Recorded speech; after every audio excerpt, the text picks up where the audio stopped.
Morning guys, এখন বাজে সকাল 8টা। আগের দিন দেখিয়েছিলাম আমাদের এখানকার কিছু মাইন্স।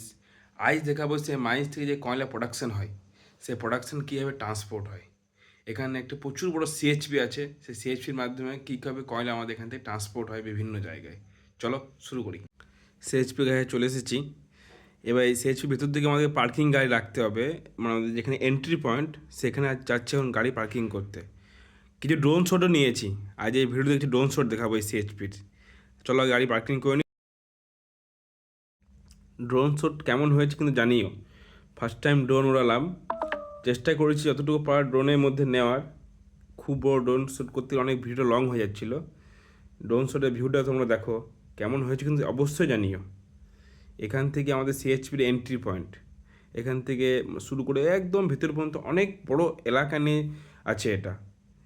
যতটা পেরেছি ড্রোনে ধরার চেষ্টা করেছি। এই যা দেখছো এটা, এখান থেকে কয়লা বেল্টের মাধ্যমে একদম প্রথম দেখেছিল এন্ট্রি পয়েন্ট, ওই পর্যন্ত কয়লা যায়। ওই পর্যন্ত কয়লা গিয়ে তার নিচে আমাদের রেল লোড হয়। রেল লোডিংয়ের ভিডিও তোমাকে এই ভিডিও দেখতে হবে। এইখান শুরু একদম শেষ পর্যন্ত যায়। আর এই যে পয়েন্টটা দেখতো না, যেটা ড্রোন শুটের মাধ্যমে নিয়েছি, এইখানে গাড়ি করে এসে কয়লা গাড়ি খালি হয়। এবং এই যে জায়গাটা রয়েছে এর নিচে বেল্ট আছে, এখানে গাড়ি খালি হয়। তারপর সেই বেল্টের মাধ্যমে আমাদের কয়লা একদম যেখানে রেল লোড হচ্ছে কয়লা সেখানে চলে যায়। কিছু যে গাড়িগুলো এসে মানে গাড়িগুলো এখানে কয়লা আনলোড করে সেই ভিডিও তোমাদের দেখাচ্ছি। দেখো এর পরে ভিডিওতে আসবেই। এই যে গাড়িগুলো এসছে, এই বড় বড় গাড়িতে প্রথমে কয়লা আসে, কয়লা এসে ওখানে আনলোড হয়, আনলোড হয়ে বেল্টে যায়। এই যে কয়লা গাড়ি আনলোড হচ্ছে, এই যে জলে স্প্রে করা হচ্ছে না, জলে স্প্রে করা হচ্ছে প্রথম কারণ হচ্ছে ডাস্ট যাতে না ওড়ে, ডাস্ট যাতে কম হয়। তাদের কয়লা কিন্তু খুব হাই ফ্লেম, আগুন ধরে যাওয়ার ভয় থেকে তাই জন্য প্রচুর এখানে জলে স্প্রে করা হয়। এতক্ষণ যে সিএইচপি দেখানো হলো বাইরে বাইরে, কিন্তু সিএইচপি ভিতরে যাওয়ার এন্ট্রি পয়েন্ট হচ্ছে এটা। এর মধ্যে ভিতরে যেতে হয়। আর এই যে দেখছো এটা যে বেল্ট, এটা হচ্ছে মেন জায়গা। মানে এই যে কোন বেল্টে কত লোড কয়লা যাবে, কোন বেল্ট কত স্পিডে যাবে, সব কিছু এখান থেকে মানে কে বলবো ম্যানুয়ালি হ্যান্ডেল করা হয়। এইটা হচ্ছে মেন বেল্টের জায়গা।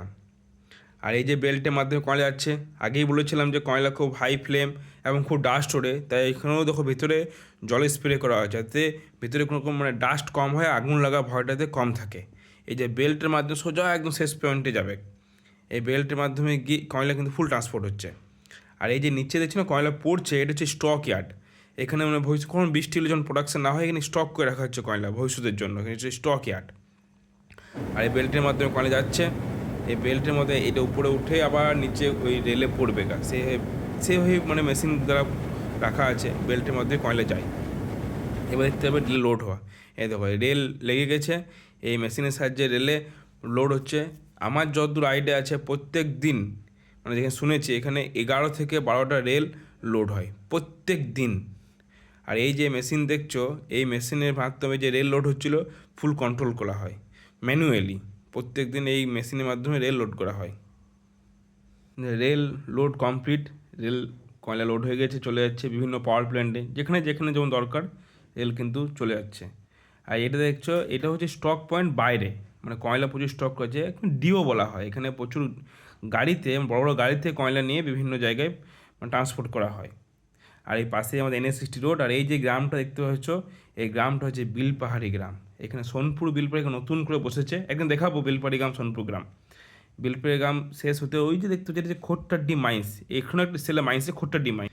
এবার শুধু ভিউটা দেখো, এতক্ষণ তো কয়লা দেখলে, রেল দেখলে, সিএইচপি দেখলে, এখানে আমাদের এখন অনেক মাঠ আছে, জমি জায়গা আছে প্রচুর। মানে ভিউটা দেখো, এক সাইডে আমাদের ল্যান্ড রয়েছে চাষের, এক সাইডে দেখো কয়লা খনি, জল, সিএইচপি রেলে কয়লা লোড হচ্ছে, হ্যাঁ জল আছে, তারপর মাইন্স রয়েছে। এখানে মাইন্স রয়েছে না, সেখানেও একটা নাকি চাষের জমি ছিল, সেই চাষের জমি কেটে আজ কয়লা উত্তোলন হচ্ছে, দেশের জন্য বিদ্যুৎ তৈরি হচ্ছে। কিন্তু এখান থেকে ভিউ পয়েন্ট আমার মনে হয় এখানে ফটোশ্যুট দারুণ হবে, আমার ব্যক্তিগত মত। আজকের ভিডিও এই পর্যন্তই।